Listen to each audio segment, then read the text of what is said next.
কেউ যদি আপনার পিছনে লাগে আপনি তার পিছনে লাগেন না।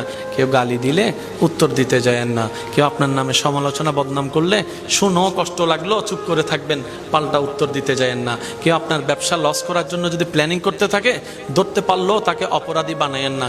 কেন জানেন? আপনি যখনই এরকম সিচুয়েশন করবেন শুধু একটা কথা বলবেন, ইয়া রব তুমি তো সব কিছু দেখতে পাচ্ছ, ইয়া রব তুমি তো সব কিছু শুনো, তো ইয়া রব তুমি তো সব কিছু জানো।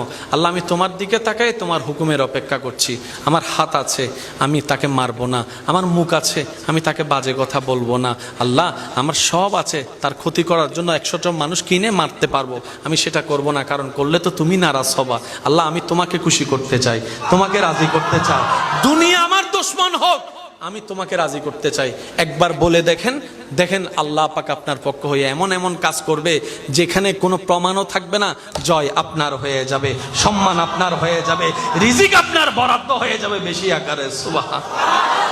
সেজন্য বলা হয় ইন্নাল্লাহা মা'আস সাবিরিন। আল্লাহ কার সাথে? ধৈর্য ধারণকারীর সাথে। আপনার আমার জন্য শেষ বেলায় যে কাপড়টা কবরে যাবে সেটা হয়তো অলরেডি দোকানে চলে আসছে।